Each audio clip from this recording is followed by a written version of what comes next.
Welcome to my talk today about data and artificial intelligence strategy, a conceptual enterprise big data cloud architecture to enable market-oriented organization. My name is Caio Moreno, and I am a PhD student at Complutense University of Madrid. This talk is for the International Conference on Automation and Artificial Intelligence here in London, United Kingdom. This is my LinkedIn. Please reach out to me if you have questions. The agenda for today, we're going to talk about the authors, the university, the paper abstract, the definition of a conceptual framework for market-oriented organizations based on AI and cloud architecture. And we're going to talk about something new that probably you've never heard before, and it's called data supermarket. And we're going to talk about how you can use data supermarket as a key component of your architecture, your AI architecture, and your data and architecture, and how the data supermarket is very important for your data product life cycle. We're going to then conclude and discuss about future work. I hope you guys like it. So quick introduction about us. So Professor Ramon and Professor Enrique, they are very well-known professors in Spain in the world, and I am a PhD student. So I'm just starting my career as a researcher, and I'm very glad that I was able to work with those two professors. They're very important, and especially for this paper and for the work we've done together. And recently I started working for Microsoft London, UK, as a senior cloud solution architect and data science. Before, I was a professor in the University in Brazil, and also in AOE, Escuela de Organización Industrial in Madrid. I was also a speaker in many international events in Brazil, in Europe, in Africa, and US. I'm fluent in English, Spanish, and Portuguese. I'm married. I have 2 daughters. My wife is expecting the 3rd daughter. I live here in London. And currently I'm doing my part-time PhD at Complutense University of Madrid. I did my data mining master degrees in the Complutense in the same university. Then I continue my PhD. I also did some data science specialization in Madrid for the UTAD. And then I did an MBA and Getúlio Vargas University in São Paulo, a specialization, software development specialization in the Federal University of sorry, it's hard to say in English, so it's E2FPR, UTFPR in Paraná, so it's the Federal University of Technology of Paraná. And my main fields of research is data science, big data, IoT, cloud, and automatic machine learning, or AutoML as people talk. And I've tried to focus on marketing and then financial sector. So Complutense University of Madrid is a very well-known university in Madrid and in the world. It's a public research university located in Madrid. Is one of the oldest universities in the world. And I'm very proud to be a student of this university. I really love Complutense University of Madrid. Thank you, university, for accepting me and for all the support I received during my research for this paper. So this paper was published in June 2019. 3 authors, myself, Ramon, and Enrique. The paper link you can find here, and this is how you can cite us if you think it's relevant for you, your work. I hope you like it. So let me talk about the paper abstract.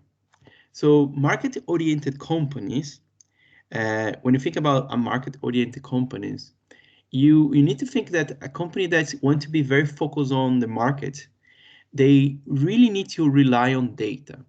So market-oriented companies, they are very committed with analytics, very committed to understand the needs of their customers. They are very committed to collect data, analyze data, process data, store data.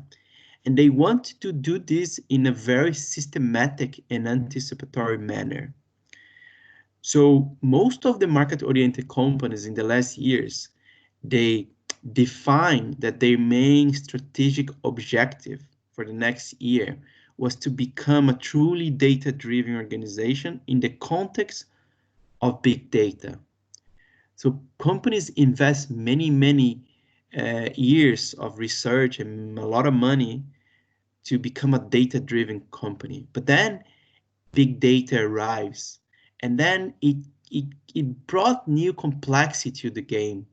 So companies now, they need to adapt to this big data context. And now companies are adapting also to the artificial intelligence uh, era that we are living now. If you're not building an artificial intelligence strategy, you are in a big risk of becoming out of the game very soon.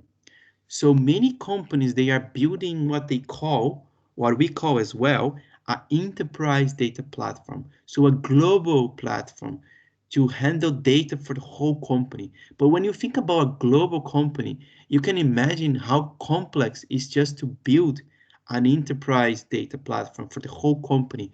So I had the privilege to work with companies like in 200 markets, like 200 countries, and companies that just to build this enterprise data platform, it is not an easy task.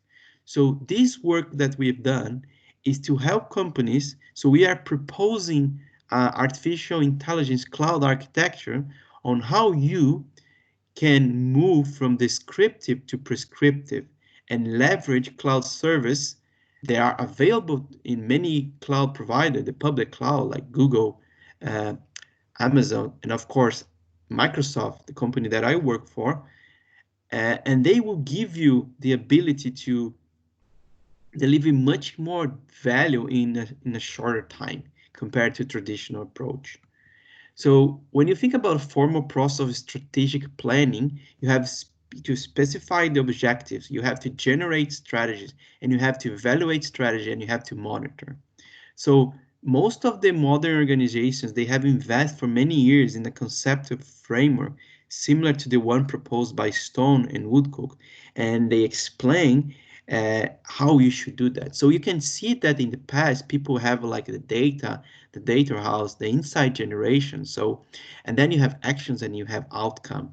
But because of big data and because of artificial intelligence and because of cloud and because of all those changes that they are happening now, we need to adapt this architecture. So we, as authors, we are proposing what we call a data and AI supermarket architecture. So our proposal and this new framework, this new formal framework that we are proposing is to help you to adapt to a big data market-oriented strategy. So we are adding components to this architecture. So in the first layer where we have data, we're saying you should look for data like IoT sensors. If you're not using sensors, you might be losing the opportunity to improve your business. So think about IoT data. Then we are proposing that you should move to the cloud. You should move to a cloud data lake, not just a data house. You need a cloud data lake. You need a cloud data house. And you need what we call a data supermarket. So the data supermarket is something new.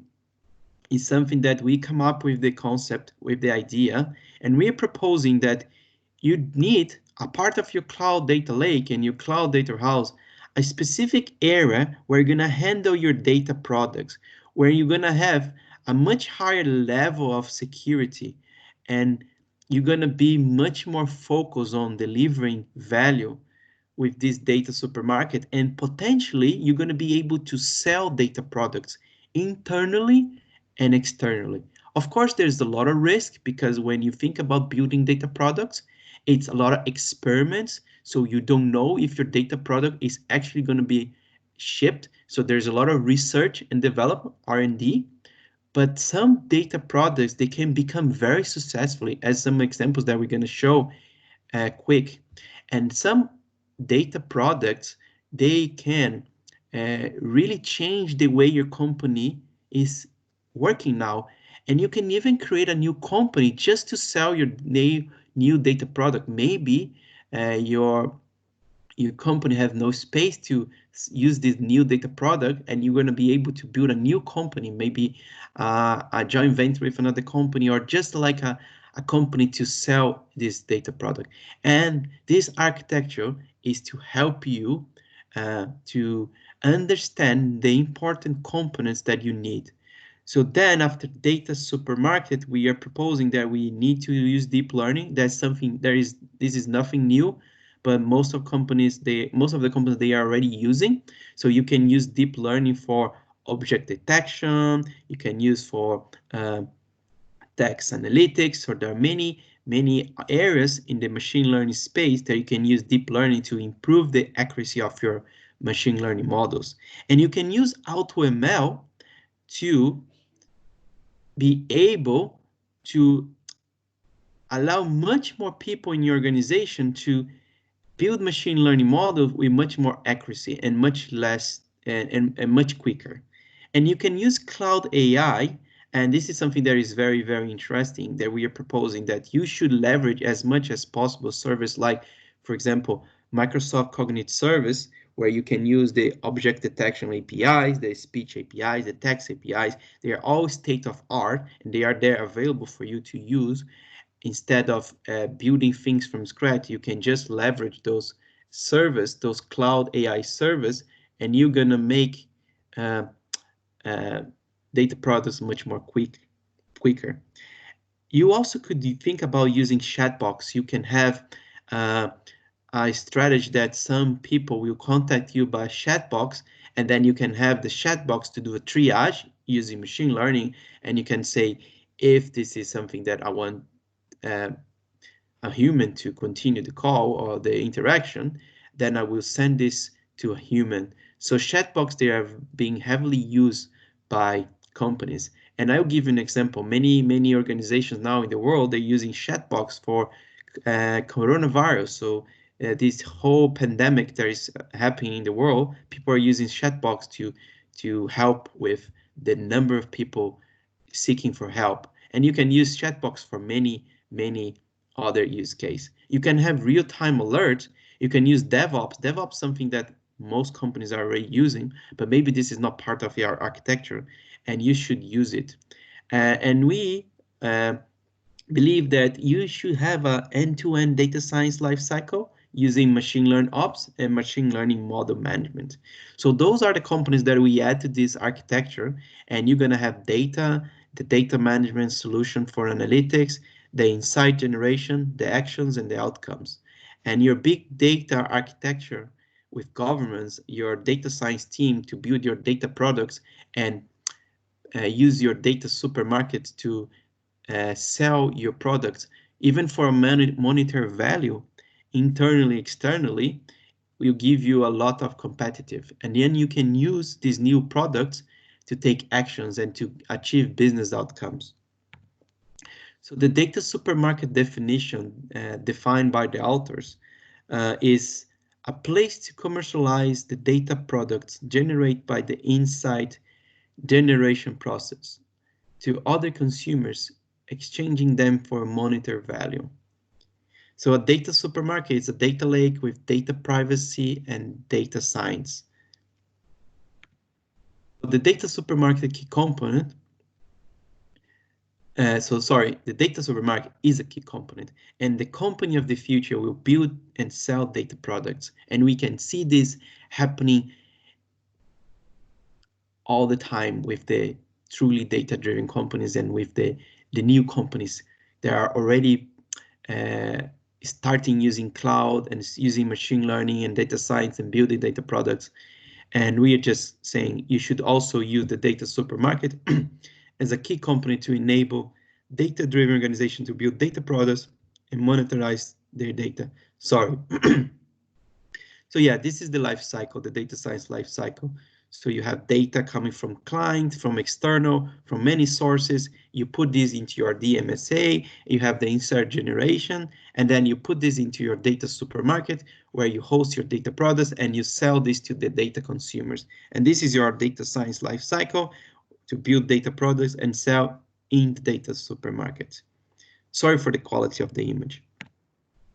So the data product lifecycle, just an example, you can have a product that is to predict churn. This is the goal. And you can have um, input coming from different sources, sources 1, source 2, source 3, many different structure, unstructured, semi-structure, all different types of data. And then you have your intelligence, your data product intelligence. This is where you're gonna build all this intelligence to deliver the data product desired outcomes. And then you have the outcome, and the data product outcome could be a model to predict churn.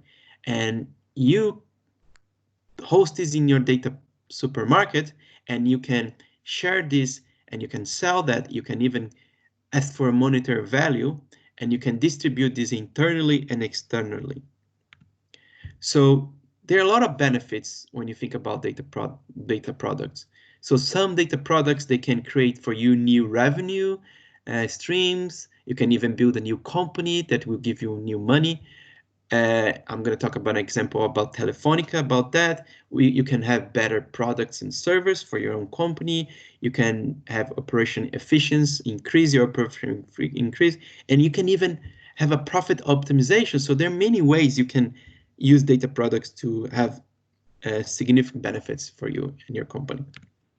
So real life example of a data product is a data product called Smart Step from Telefonica, and is a very successful example of building data products and providing them to external companies. So Telefonica builds Smart Step, and it's an insight solution that use anonymize and aggregate mobile network data to provide useful insight. And I just want to focus on the anonymized and aggregated, because that's a very important thing for your data supermarket. In your data supermarket, usually you're gonna store, anonymize, and aggregate data, because when you want to sell your product, you need to think about things like GDPR and all those important data privacy issues that you should consider. Also, you need to think that how you're gonna securely store this data. Your data supermarket is much more secured, or at least should be much more secured than even your data lake and your data warehouse. So you're gonna have very important products in your data supermarket, and you need to make sure you have all the data privacy implemented in your data supermarket. And there are many ways you can build that. So if you want to see the paper, you can just click on the link here. We're not going to have time to go to the paper, but please feel free to read the paper. There's much more detail than this short presentation. I'm just concerned about time, and because of time, we're going to have to finish now. But please reach out to me if you have questions about what we discussed. And in terms of future work, we're going to evolve the data in our supermarket architecture. We're going to improve the data privacy and also promote ways to integrate the data supermarket layer into the existing modern data platform architecture that many companies already invest. There are many companies, they already have a data lake and a data warehouse. Not all of them, they are using the cloud, but they already have this modern data platform. So even if you don't want to run on the cloud, you can even still keep a data supermarket on your own premise. But we definitely recommend you to have your data supermarket and your data and AI supermarket architecture running on the cloud. It will give you much more benefit. So I just want to finish now. I'm still on time, and this is my LinkedIn. Please reach out to me if you have questions. I'm very happy to respond. And then thank you so much for your time today. I hope you enjoy.